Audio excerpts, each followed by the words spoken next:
Warning, the following audio transmission will forever change your outlook on society. You will no longer believe the narrative. You are about to wake up and see things for what they really are. News, facts, and opinions. This is the Doom Daily Show.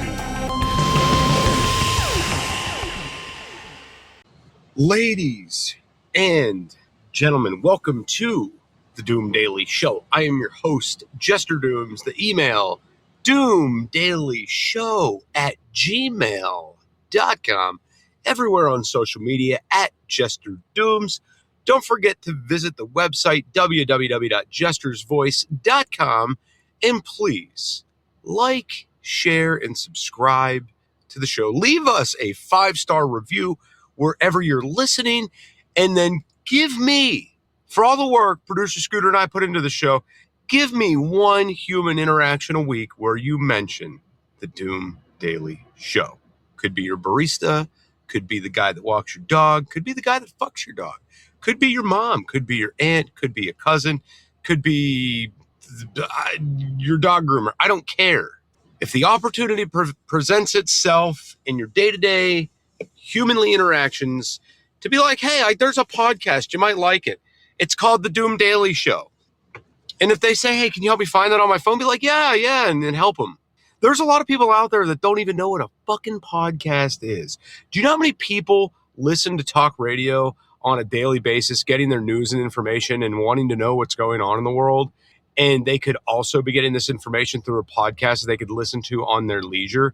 Do you know that not a lot of people listen to podcasts because they don't know how convenient it actually is? God, man, I swear, it's like dealing with a bunch of fucking kids. Like all of you listeners, like herding cats. Like that's what it's like. So do me a favor, one human interaction a week. Now, I hope everybody had a great, fantastic, lovely Doomer weekend. I hope it lived up to your expectations, okay? And I hope that today, on Monday the 8th, is absolutely fantastic for you as well. As you're listening to this, I will be doing my traditional morning rituals of dropping off everybody where they need to go. And I am waiting to see what the weather's actually, waiting to see what the weather's going to do today, because for the last week and a half to 2 weeks, we've been threatened with like these wicked snowstorms that just have not got here. Okay. And now we're supposed to get another one that's hitting today. And I'm really curious to see, because it's like, oh yeah, you're going to get snow and then boom, rain. Oh yeah, you're going to get snow, then boom, nothing. Oh, you're going to get snow and ice and sleet and 2-hour delays at school and everything else. Beautiful sunny day. Meteorology is a damn joke. I'm telling you, if I listened to what the weatherman told me to do, I would never leave the damn house. It's amazing. I'll tell you what, when I lived in Florida, I got so sick of dealing with like the weather predictions and everything else and it just being bullshit. I literally started my own mentality of I'm going to do whatever I want any fucking day. And if it rains, we'll just make other plans. And that's how I started to live my life. Now, the only time you knew to really take it seriously is if Florida said, hey, we're getting really low temperatures tonight. So whatever you need to do to winterize your house, do it, because it happened so rare. They took it really serious. They didn't fuck that up. And if there was a hurricane coming through, you got prepared for it because you knew that they might not accurately let you know where that hurricane's going or let you know how severe it's going to be when it hits. Like you might not know, but you do know to be prepared for it. And that's what we would do, would get prepared for it. And if we do all the work and nothing happens, great. If we do all the work and something happens and our house is better protected, awesome. Sweet. Rolling right along. Anyway, I hope that we do see some snow, because the kids are really like, when are we getting the snow they keep talking about, Daddy? And I'm like, I don't know, dude. Like, I don't know. Hopefully soon. Not real sure, but I'll keep you updated with what I know. Yeah, so they want it. They want the snow. And I mean, I could take it or leave it, but it makes the kids happy. So I'm like, yeah, bring it on. Bring on the snow. I hope the weather is good where you're at. In other news, I see that Virginia had gotten dumped on. Yeah, they got it pretty bad, but there were, no major complications. None. It always amazes me how disconnected disconnected people are from the entire country that they live in. Like if something happens, that it never happened, right? If it's not like local to them, it must have never happened. But yet the mentality of people and the ignorance of people is astonishing. I want to get into a couple little stories just to let you know how disconnected people are from their neighboring states, individual countries, and things like that after the break. But before we get to the break, I want you guys all to have a fantastic Monday. We're going to keep bringing you lovely, exciting episodes of the Doom Daily Show all week long. And then next week, it might be a little bit more hit or miss. I don't know what's going to happen yet because I have a friend from the interwebs flying into the airport. I'm going to pick him up, and he's going to come to the homestead, and he's going to hang out and help me with some projects. We're going to have some fun and have some fires and do some drinking, and we're going to have a fantastic week together. Hell, who knows what could happen? I'm really hoping that we have good weather while he's in town, because it would really suck if he showed up here and it just rained the whole time and we were just stuck inside all day playing Scrabble. Like, that would really fucking blow. So, ladies and gentlemen out there in audio land, if you would not mind keeping your fingers crossed that we get good weather next week, please. Anyway, we'll be right back after these messages.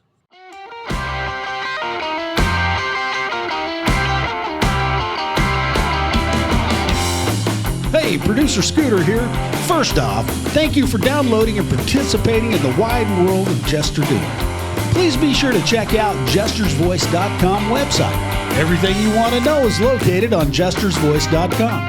If you're looking for salacious details, it's on jestersvoice.com. Don't forget to share the show with your friends and even with all your enemies. And now, back to the musings of Jester Doom.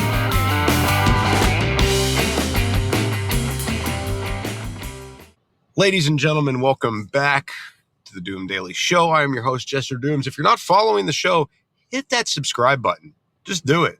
Hit it. Push it right now. We'll wait. Producer Scooter, how are you? Oh, you're right. I got to tell him about the email. Yeah, in case you guys have forgotten the email, doomdailyshow@gmail.com. On social media everywhere at Jester_Dooms. That's it. You got it. Don't forget to check out the website, jestersvoice.com. Now, I want to give you guys a sense of how disconnected people are from the rest of the world that they live in. And I've got two little happenstances to tell you about. If you guys didn't know, on social media, I do preparedness content. I have for a long time, okay? And people can be very vocal in videos and very asshole-ish in videos, okay? And we posted a clip from my other podcast, the It's Doomsday podcast, on the TikTok. This was years ago, okay? And a lovely friend of mine, a fellow creator, came on our show to talk to us about how they endured the Texas freeze. Now, if you guys don't know, the Texas freeze was a really bad thing. They had grid failure. People froze to death. It was really, really bad. And this is what led a lot of people into the realm of preparedness in that area, because Texas is an area that's not known for getting extreme cold temperatures. Even though when I lived in Texas, we got extreme cold temperatures. It's an area it's just not known for heavy winter weather. People think Texas, they think cattle, they think open sand, they think cactuses, they think tumbleweeds, they think like long open, like farms and ranches, and like these are what they think when they think Texas in their mind. Okay, Texas is it has a very diverse landscape. Okay, you got your flat areas of Texas, you got your beaches in Texas, you got your cities in Texas, you got you have your desert like areas, yes, you have your cattle and your tumbleweeds and your cactuses. Like, yeah, you have all that shit, but it's a regular community with woods and wilderness and white-tailed deer and everything. Okay, it's a community, or it's a state that has many different types of communities, all right? Many different landscapes, okay? But the overall general depiction, like I said, is belt buckles, rattlesnakes, and cacti, okay? That's like what people think of when they think of Texas. Nobody thinks of snowy cactuses or, diamondback rattlers frozen on the side of the road. Like, that's not the depiction they get. So they dismiss this pretty quickly. The true number of the people that died in the Texas freeze will never be truly known.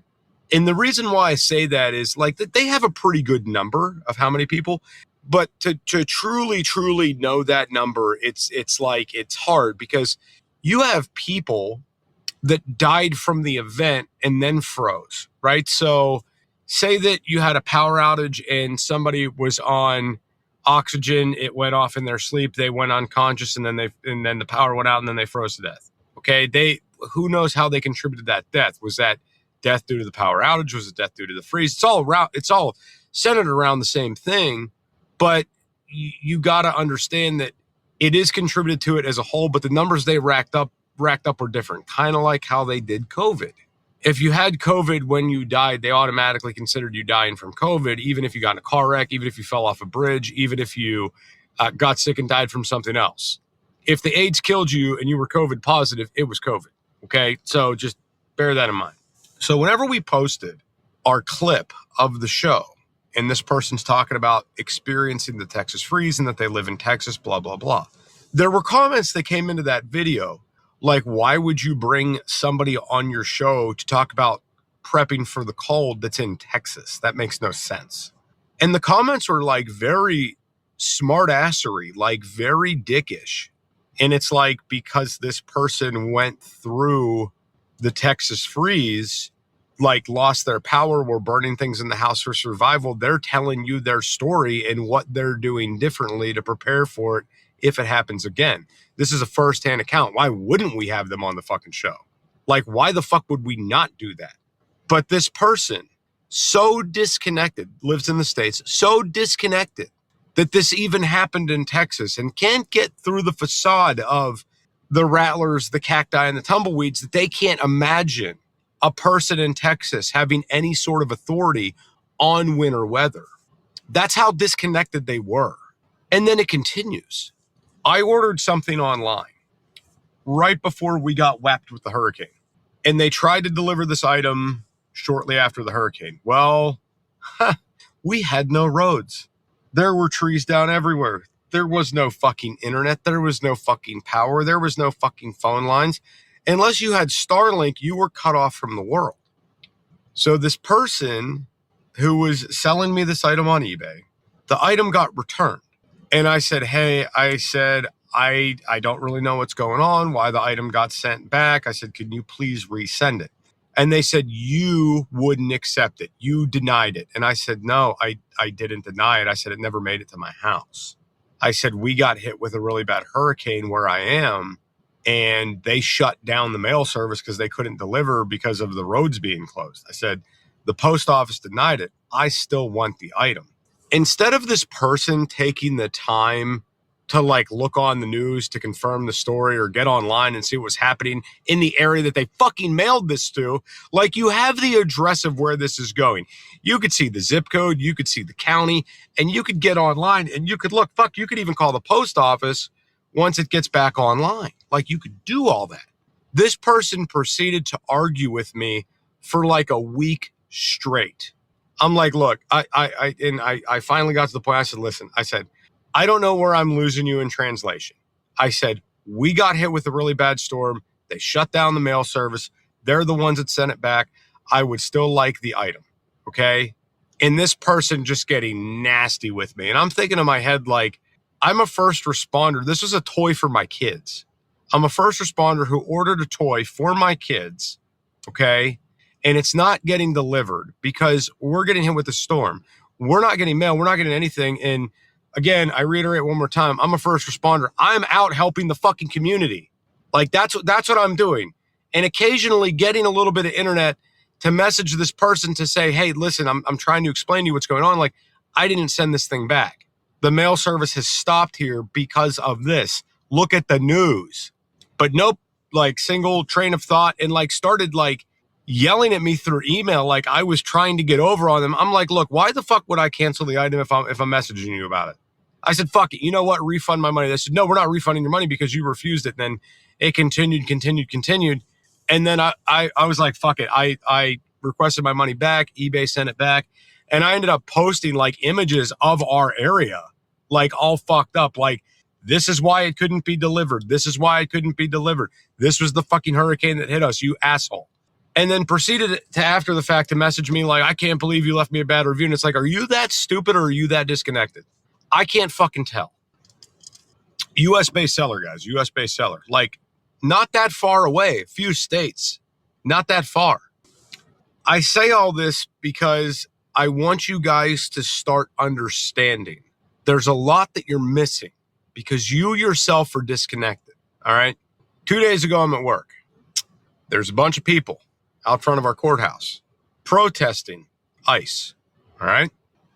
Now, I want you guys to understand a couple of things. First off, they're doing protests everywhere. Second thing is ICE is still on the move. They're not letting up operations anytime soon. The third thing is everybody's disconnected. The problems that you're seeing in your area vastly different from another city somewhere else. The problems they're seeing are also differentiating, whatever, from other areas as well.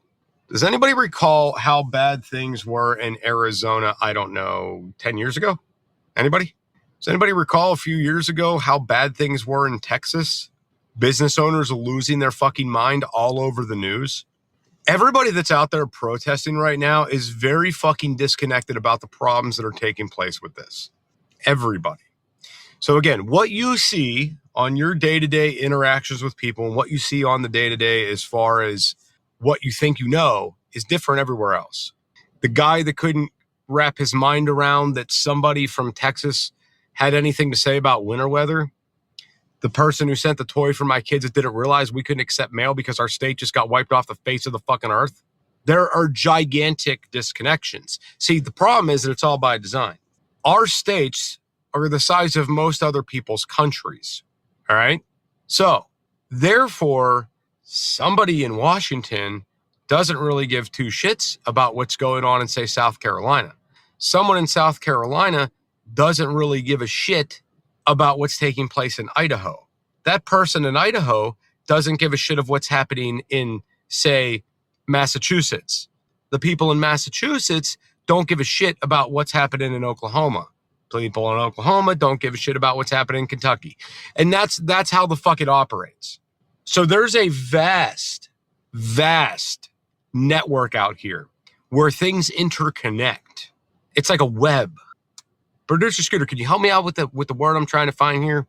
It's like an interweaving web of computers and things. Oh yeah, the fucking internet, where anybody can go out and find out anything they fucking want through a search engine, unless it's being snuffed out in the media.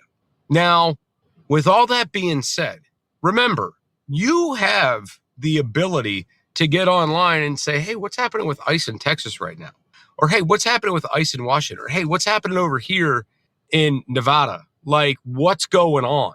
Because there is a purposeful dismissal of information within the mainstream media. If it doesn't fit the narrative, it does not fucking go out. And that's it. We'll be right back after these messages.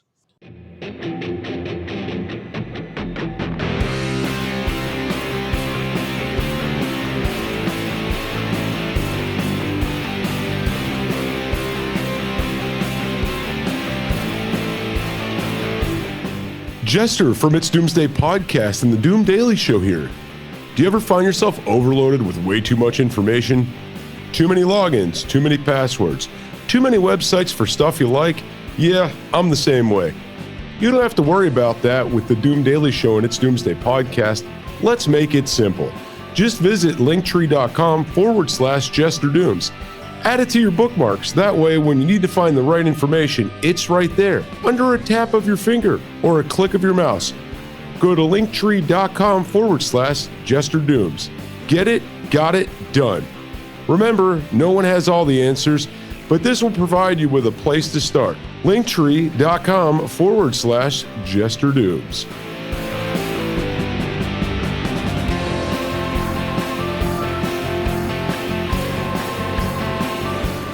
And now, on with the conversation. And here's Jester. Ladies and gentlemen, welcome back to the Doom Daily Show. I am your host, Jester Dooms. The email, doomdailyshow@gmail.com. All right. Got a homestead project update for you guys. We haven't talked about it in a few weeks because everything's been trucking right along. All right. So, found myself I'm in a bit of a bind right now. I don't know how it's going to play out. Not yet. It's a good problem to have, but not a good problem to have. I don't know. Maybe it's just a bad problem all around. You tell me what you think. So the contractor that's doing our block work that had started in October, all right, is about mid-October. About mid-October, I had the area ready for the guy to come in, start doing the footers and all the stuff, right? And I asked the guy, I said, hey, man, I'm just kind of trying to pregame some other stuff here. I said, how long do you think it's going to take to get all this done? Like, I'm not trying to rush you. I'm not trying to say, hey, you need to work faster. I need to know, because as soon as this project is done, I got to have a guy come in here to start something else. Right. And he says, I said, it shouldn't take me more than 2 weeks. I said, really? He said, oh yeah, man. He said, once this footer's done and we start laying that first course of block, he said, we'll freaking fly, no problem. I was like, really? He said, yeah. I was like, so you're thinking 2 weeks? He said, yeah. Unless we have something go wrong, which we should. And he said, 2 weeks. Said, okay, cool. All right, then 2 weeks. I like it. Perfect. 2 weeks. Got it. Cool. So I got all this stuck in my head, 2 weeks. And I'm hearing this in October, 2 weeks. So I'm currently actively shopping at this point, after hearing this 2 weeks things, for a guy to come out and do my grading and retaining walls. Okay. You guys know this. We've talked about this on the show. So I finally lock in a guy in the beginning of November. All right. Could even have been late October. But anyway, we lock this guy in, give him his deposit, yada, yada, yada, all this stuff. And he says, when do you want me to start? And I said, well, it's all hinging on this guy getting the block work done, because you guys got to build your wall right up to his work and yada, yada, blah, blah, blah. He's like, yeah. Okay. And I said, so as soon as he's done, he says, well, does he have a time frame of completion? I said, he said about 2 weeks. He said, okay. He said, well, what do you think of starting the first week of December? And I said, I don't see that necessarily being a problem. The guy, it's 2 weeks plus with the drainage and sealing of the block and everything else I have to do. That seems reasonable. Seems reasonable. Right? And he goes, okay. All right. So let's shoot for the first week of December. I said, okay. Well, he calls me during the week of Thanksgiving and says, hey, I just want to confirm that you're ready to start on the first week of December. And I said, well, I don't know, man. I said, I don't know if we're going to be done yet. It's looking like we're not going to be done. He's like, really? I said, yeah. He's like, holy crap.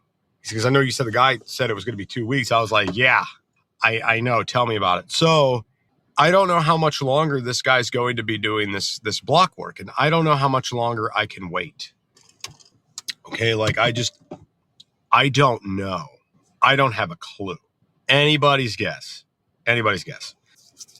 So I'm over here stuck between a rock and a hard place now, because I have to have this block guy get his shit done so we can get a pumper truck out here to backfill the cells. Once those dry in a couple of days, all the water has drained out and it is drying, and my surface block is nice and dry and free of debris, I have to go through and put waterproof, liquid rubber sealer all around the exterior block of the house. Once that's completed, then I have to go around that with a really low drain, at the level of the footer. I have to put a membrane in, either Visqueen or a thick rubber coating, some sort of barrier down there that meets the wall and meets the dirt and sandwiches my pipe in there. All right. And then I have to start going up with tar paper and gravel and dirt, tar paper, gravel, dirt. All right. And I have to get that filled up as the grading is happening. Okay. That's what I have to do. All right. Now, that is all going to take me weeks to do. I might have all the rubber done in a day, and then I might have the pipe ran and first layer of gravel down in a day. But going back and graveling and filling with dirt, that's going to take a few days to get it where I need it to go. All right. And that process is going to be continued on, putting in drainage and adding this and putting in drainage and adding that and going to where we get up to our surface ground level. And then once we're at that point, then the guy can come in and grade around to the edge of this foundation and stuff. All right. So the work I have to do on this foundation, I'm going to say is going to take me probably 2 to 3 weeks on my own doing it, depending on weather.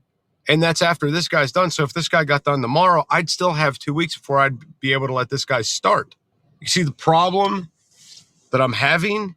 So is it a good problem that I got another guy raring in here to go, or is it a bad problem that the other guy's not done yet for me to get the other shit done before the other guy can start? There's it's a good problem to have that there is things to do, but it's a bad problem when it's not getting done. So that's the latest and greatest Apocalypse Ranch homestead headache with this housing project. Figured I'd keep you guys in the loop. All right. Figured I'd keep you in the loop because we haven't talked about it in a little while. So that's about all I got. I hope you guys have a great rest of your Monday.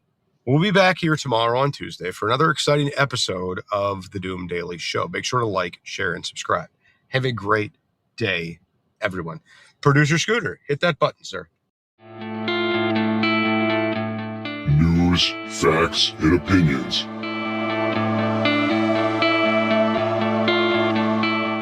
This is the Doom Daily Show.